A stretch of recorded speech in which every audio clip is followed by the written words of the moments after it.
आप सभी को मेरा प्रणाम। जय श्री राम।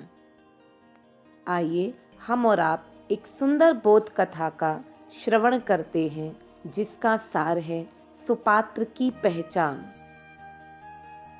संत ज्ञानेश्वर अपने प्रवचन में कह रहे थे, भगवान की कृपा के अधिकारी सभी जीव हैं। अपने सुख की इच्छा का त्याग करके सबके सुख और हित के लिए जीवन जीने से अंतःकरण शुद्ध होकर परमात्मा की कृपा का अनुभव करने के योग्य बनता है। ईश्वर उन्हीं को भक्ति और विवेक देते हैं जो उसके लायक होते हैं। जीव की दृष्टि अधिकार पर रहती है, पर कर्तव्य के प्रति उसकी निष्ठा नहीं होती है। कर्तव्यनिष्ठ एवं सदाचारी शीघ्र ही परमात्म कृपा का अधिकारी हो जाता है। अतः भगवान की कृपा प्राप्त करने के लिए सुपात्र होना पड़ता है। एक स्त्री ने खड़े होकर सवाल किया, पर महाराज, ऐसा कैसे हो सकता है? ईश्वर को तो अपनी कृपा देने में भेदभाव नहीं करना चाहिए। संत ज्ञानेश्वर ने उस महिला को कहा, आपको इस सवाल का जवाब मिल जाएगा। यह कहकर उन्होंने अपना प्रवचन जारी रखा। दूसरे दिन उन्होंने एक मूर्ख व्यक्ति को उस महिला के पास भेजा और कहा, उनसे उनके सारे आभूषण कुछ दिनों के लिए उधार ले आओ। उस आदमी ने उस महिला के पास जाकर कुछ दिनों के लिए आभूषण उधार मांगे। महिला ने उसे वहां से भगा दिया।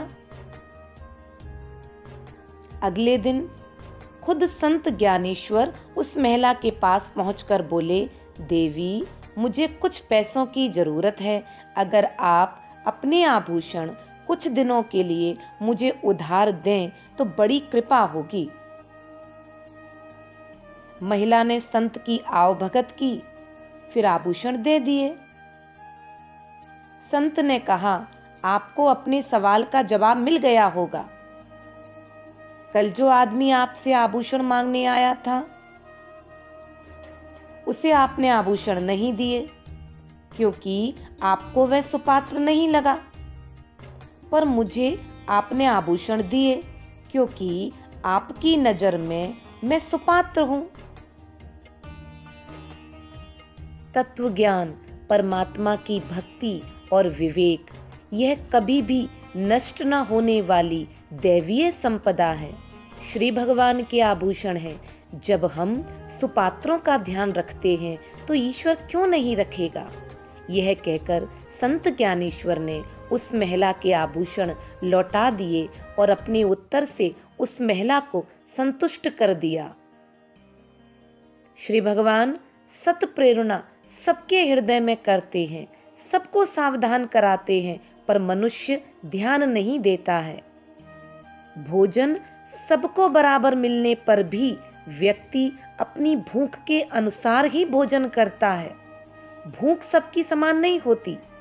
इसी तरह भगवान की कृपा सब पर समान होने पर भी भगवान पर जितनी ज्यादा निर्भरता होती है, जितना उन पर विश्वास होता है, जितनी सत्य के प्रति श्रद्धा होती है, उतनी ही ज्यादा कृपा हमारे अनुभव में आ जाती है।